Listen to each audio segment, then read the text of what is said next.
Good evening, everybody. Welcome to episode 2 of The Tough Stuff with Pastor Chris.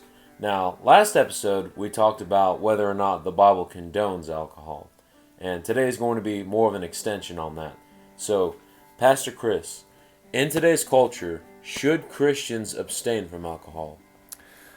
Okay, the reason this is such a difficult topic is because there's not just one answer that applies to everyone. There's not a one-size-fits-all answer. It'd be nice if we could just make a rule that said, abstain from alcohol. And some do take 1 Thessalonians 5:22 and use that as a basis for a rule, which says, abstain from every form of evil. And you can make a good case that alcohol, especially in our culture, is a form of evil. As you know, many problems have arisen, many families have been broken because of it, many addictions centered around it. However, unfortunately for those who want to make a rule for that, the Scripture just doesn't support that, especially since you have cases like we talked about last time with 1 Timothy, where Paul advises Timothy to take a little wine for his stomach. So obviously, abstinence can't be the rule if you're advising people to take it, even if it's for medicinal purposes. So we have to look at a few principles that will apply to everyone, and then we have to think more about Christians using discernment. And that's the hard part. People would rather just apply a rule. It's easier for me just to say, here's a rule. Let's all live by this rule. But that was really the problem with the Pharisees. They wanted to have rules, and then they wanted to impose them on other people. Hence, legalism. But unfortunately, we need to grow, and we need to train other Christians. We need to work at the area of sanctification till we can discern good from evil. And so as Hebrews says, the mature have their senses trained to discern good from evil. And that's really what we're after.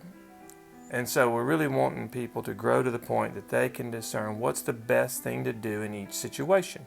And when it comes to alcohol, as well as many other things that are maybe forms of evil, we need to use discernment. So here's a couple of guiding principles that we can apply. Number one, the overarching principle is 1 Corinthians 10:31, which says, whether then you eat or drink or whatever you do, do all to the glory of God. Now, if we could apply that to every area of our life, then obviously there wouldn't be much of a problem. So how could we break that down? So I've tried to break that down into two major areas, one on conscience and one on brotherhood, or not causing your brother to stumble.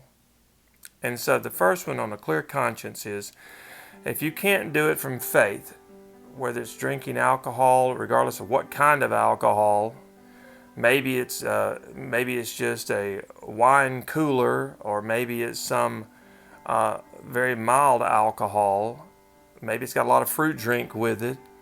But whatever the case, it doesn't matter. Maybe it's going to be a problem for your witness to people around you, or maybe it's going to cause your brother to stumble. Well, then if you can't do that from faith, then it is sin. So you have to have a clear conscience to God, number one. Okay, that's what Romans 14 is saying in verse 23 when it says, whatever is not from faith is sin.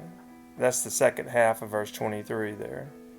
Now, earlier in the same passage of Romans 14, Paul, in fact, we need to really cover the whole chapter, but especially verses 14 through 23. Paul is dealing with causing a brother to stumble by what you eat or by what you drink. And notice in verse 21, he says, it is good neither to eat meat nor drink wine, nor do anything by which your brother stumbles, or is offended, or is made weak. So even if it's okay for me and you to drink some certain type of alcohol, it may not be okay to them, and therefore it is not God's will for you to drink that, knowing it may cause them to stumble. So those two areas, really, conscience and offending a brother, or the brotherhood, will help guide your actions and your decisions and your discernment on what glorifies God. So then whether you eat or drink or whatever you do all to the glory of God. So if somebody wants to consume alcohol for whatever purpose, whether it be just with their wife or something, would it be best to just abstain overall for their witness or just in front of other people? Yeah, if you thought there was someone else around that maybe had a problem with it, or you could even, some people have actually communicated and asked others, well, would you be offended at us serving alcohol tonight for this dinner? Well, that's a very considerate and, a very loving thing to do, to ask. And if someone had said, yes, I'm sorry, we try to abstain from alcohol, well, then you'd be best just to skip it and discuss it later. I believe that would be the wise thing to do in that case. Rather than try to convince them at that moment it's okay to drink alcohol, since, there's not a problem with witness or anything, nobody's getting drunk or something like that. Rather than try to explain all that, I think it'd be best to just show them preference and put others' interests more important than your own, as Philippians 2:3 says. All right, so what about giving your enemy occasion for reproach as well? That's a good one based on your witness once again. And if you don't know, then it probably is best to abstain. Some have brought up the case of, what if you're at the grocery store or the Zippy Mart or whatever, and you're trying to buy alcohol? Well, how are you going to witness to this person, either then or later on, if they have a presupposition that Christians shouldn't be drinking?